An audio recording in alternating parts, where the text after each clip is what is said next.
All right then, I've got a 17 plate Mark 5 Mondeo 2 litre diesel. The clutch is slipping, and when I say slipping, I mean slipping. The driver literally got it here just in the nick of time. There's a slope that comes up into this garage, and the car only just got in the door. Normally they burn the clutch out totally and they're stuck. So anyway, it saves me having to push it in, which is a good thing. What I'm going to do, I'm going to take the gearbox out and take the clutch off, but I'm not going to go into detail because it's quite a lot of work. I'm just going to give like a brief overview of this, so I've got to get the job done today, and if I'm filming it I'll be here all bloody day. So I'll try and show the key points and the annoying little bits as well. So first things first, oh by the way, for anyone who changes clutches on these cars, there's various different ways that you're going to do it. I'm just going to show you the way I would do it, and you'd obviously probably do it your way. Anyway, the first thing I'm going to do, when I take this, I'm just going to point this out. I'm going to take the subframe off, and I'm going to leave the steering rack and the anti-roll bar on the subframe. You don't have to do that. You can unbolt them separate and leave them hanging, but I prefer just to take them off with the subframe. So the first thing I'm going to do, I'm going to get under the dash and disconnect the pinch bolt on the steering column. I'm using my mobile phone to do this, but at the bottom of your steering column there's a 10mm pinch bolt. If you take that out, then literally the steering column lower half will slide straight off, finger tight. And that's it, it's right out the way. And then what I would advise, make sure your wheel's straight and pull your key out so the steering's locked. Then it's not going to turn and break your clock spring. So under the bonnet there's like two 7mm screws and another 7mm Jubilee clip and a hose, and disconnect your airflow meter wiring sensor. If I move that wire out of the way, then remove your whole air cleaner box assembly. There will be an 8mm bolt holding a clamp for your battery, and there's a wiring loom across this battery tray. If you use your trim tool and unclip the poppers, and there's another wiring by the side of the tray. Get that unclipped. You'll be able to slide your whole battery forward now, and then just take your terminals off. Now just lift that bloody heavy battery out of the way. There'll be some wires clipped onto the side of this battery tray. You can just unclip them, and then 4 8mm screws, and this whole tray will just lift out.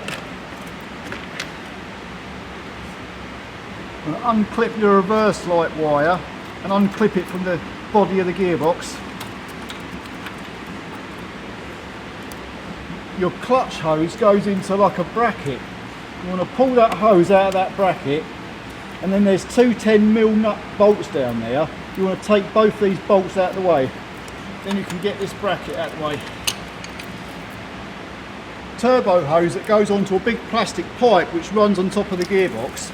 7mm screw. If you unbolt that, pull the turbo hose out, and you can tuck the hose up in the inner wing. There's another 10mm bolt just down here holding this plastic pipe on. It needs to come out. This plastic pipe goes round to your turbo, but you don't have to disconnect it. You can just pull this pipe up and tuck it up by the bulkhead. Then just unclip your two gear cables from the gearbox. They come out quite easily, they just pop on.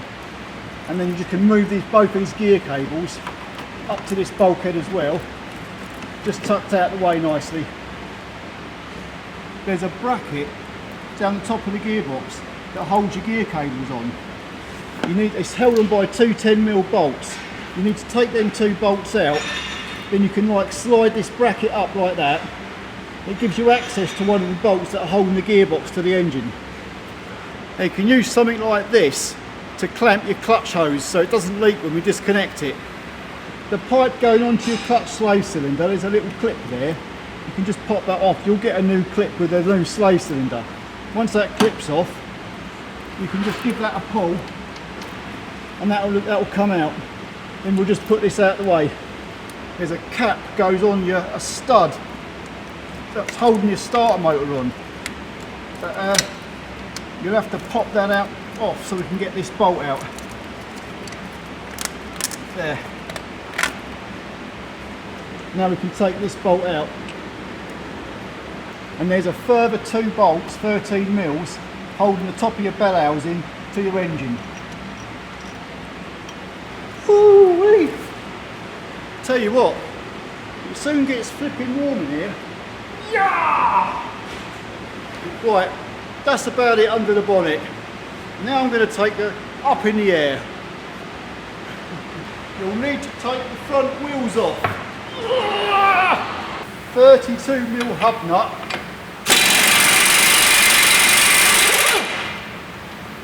That's off. You've got an 18mm anti-roll bar nut. These nuts come off surprisingly easily actually. I haven't even got to hold them from behind. They just whiz off with the air gun. But obviously do the same both sides. There you go. Straight off. And we'll pull that out of the way. Now we'll go underneath the vehicle.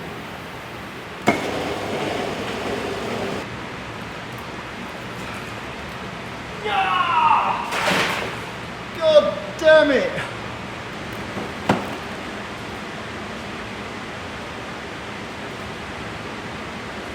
You know, I could have had the goddamn job done by now if it weren't for all these plastic panels. There's 2 panels that run the whole length of the car both sides. You're supposed to take them off, but I don't bother. I just take the first few screws out the front and I bend them backwards and just tie them up. There's a bar that runs across the back of your subframe, 6 18mm nuts, and there's also a wiring connector in there you have to disconnect. 2 10mm bolts at the rear of your subframe holding your exhaust clamp on. So get that out of the way, just let that hang.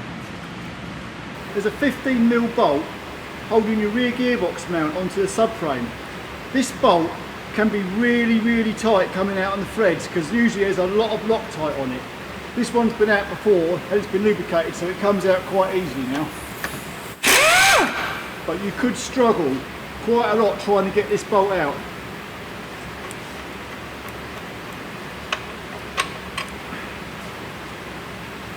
The bottom ball joint either side, 18mm nut and a 15mm bolt.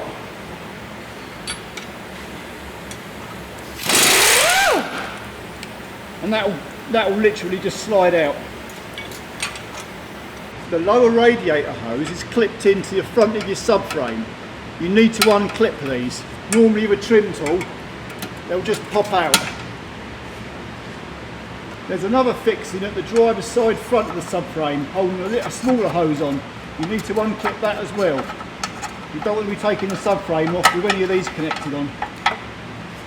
There's also a wiring loom on the passenger side of this subframe that you have to unclip. If you forget about it, it's going to pull it down and you could damage it. There's a wiring loom for your rear exhaust sensor. If you disconnect that from the subframe, that popper, and then just disconnect the wiring plug. Rear of the subframe, where the plates that hold the back of the subframe up, there's 4 13mm bolts, 2 either side. Just whack them all out. Right, that's it. Now the subframe is ready to come off. So I would normally use like a stand, but in this case I found it easier using a T-trolley. It just means I've got to crouch down a bit lower, but hey.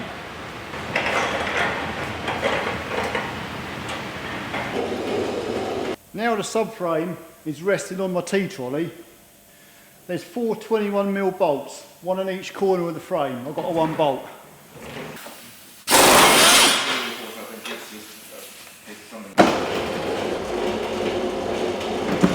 Right, I've only lowered the subframe just a little bit because now what I've got to do is I've got to pop the ball joints out of the hubs with a hammer, just tap them out. And also there's 2 wiring plugs on the actual steering rack motor that need to be disconnected. They're easier to disconnect when the actual subframe is lowered down a little bit. So I'm going to do that now and then I'll get this subframe completely off. And now wouldn't be a bad time to disconnect your track rod ends. You're probably best using a big bar because they are quite tight. It's 10mm and 21mm. Yeah, that's it.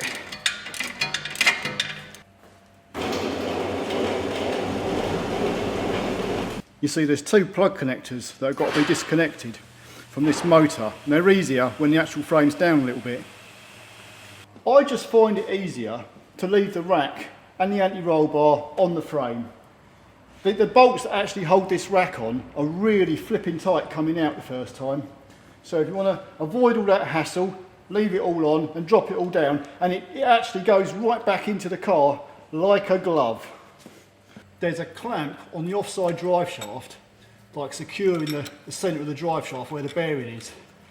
So two 13mm nuts, and we'll take that clamp out of the way. You might have to tap the end of the drive shaft with a hammer to get it moving, but this one's quite free. And you can just pull your drive shaft out of the hub, let it hang. Okay, give the drive shaft joint a tap just to get it moving. And then you can slot the whole drive shaft out. Just watch you don't damage the seal when you pull it out.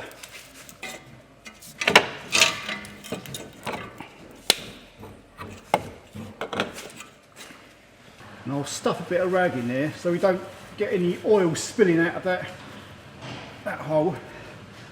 I'll pull this side drive shaft out the same as the other side, but I'll just leave this one hanging, and I'll take this drive shaft out with the gearbox complete. Okay, this is the tricky bit. At the base of this DPF bit, there are two 10mm bolts which you want to remove. The problem here is there's a bolt behind this exhaust that's hidden, and we need to get this out of the way to remove this bolt. On the top of this DPF, there's a 13mm nut one side and a 13mm bolt the other side. You need to take them two out. Above the DPF, there's a clamp with a 16mm nut. You need a deep socket to undo it. But all you've got to do is undo that a few turns. And then just hit the clamp a few times to loosen it. So what I'll do now, I'll get hold of this DPF, and you can literally twist it upwards and then put a block of wood underneath there to bridge it.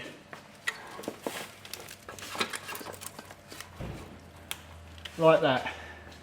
Now I can get to the 13mm bolt behind that exhaust and remove it. It might help with a bar and a universal joint to get it out.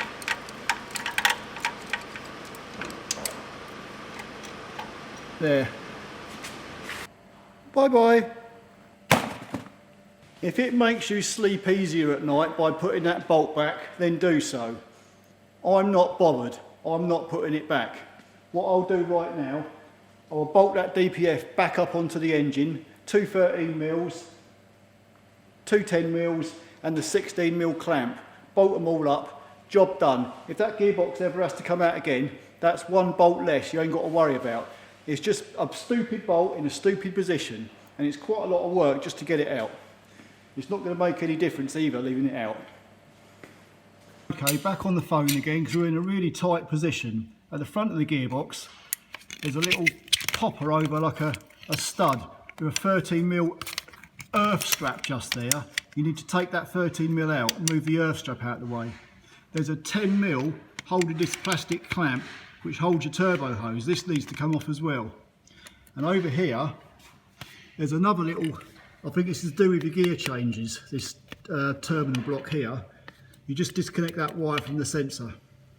And the wiring loom you just pulled away from the front of the gearbox. It's easier if you cable tie it to your fan cowling out of the way. So now, there are two 13mm bolts up by your starter motor up here. There's one that's holding the main bell housing on, just in the middle. There's a further three 13mm bolts at the bottom of the bell housing, and the one bolt round the back of the bell housing, we'll just crack that loose, just half a turn.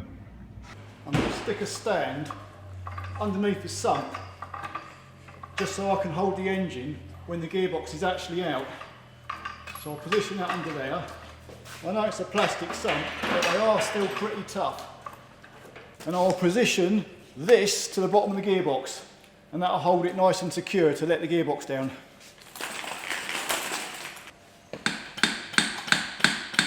Now I've got the weight of the gearbox taken up, I've got to go upstairs and I've got to undo the engine mount.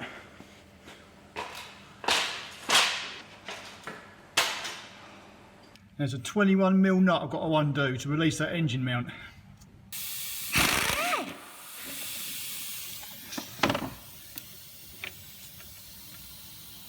I'm just going to lower this gearbox down just a little bit. There's a bracket bolted to the gearbox that the engine mount goes onto. It is 4 15mm bolts you've got to undo and take off, then this bracket can come right off out of the way. Nice. That's another annoying part you've got to remove. Now it's time to remove the very last engine to gearbox bolt. 13mm. And the actual gearbox is literally falling off as I undo this bolt.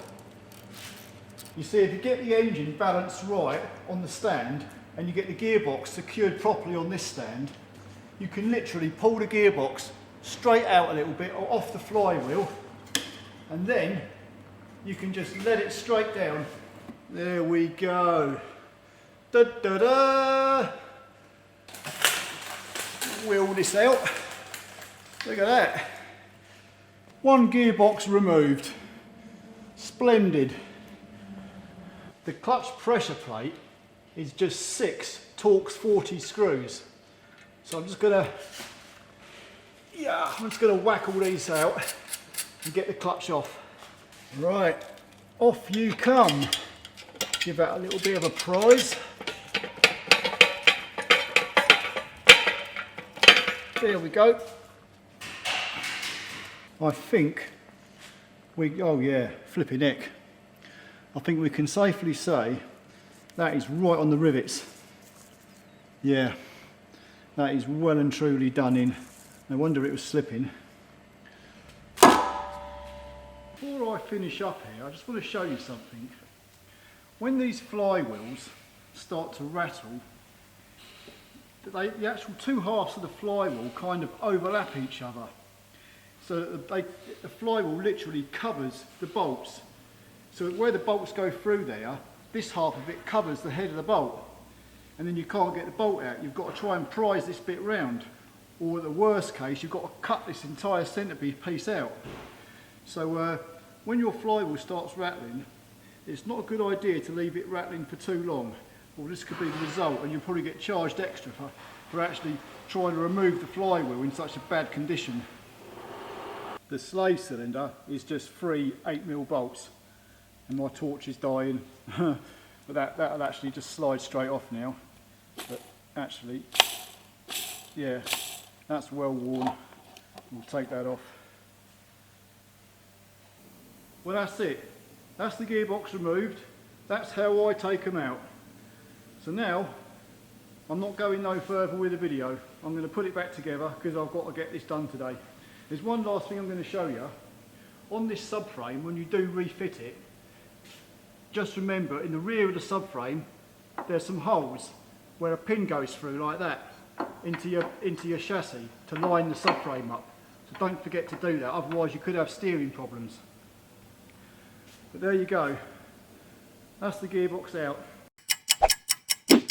I'm going to show you something else. I bought a new toy, the DJI Ronin, and I'm going to go for a quick walkthrough in the office to see how it performs, because I haven't properly tried it out yet.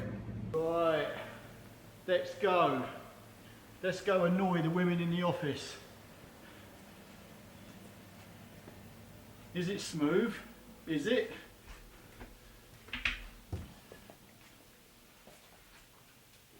Marie? What? Marie?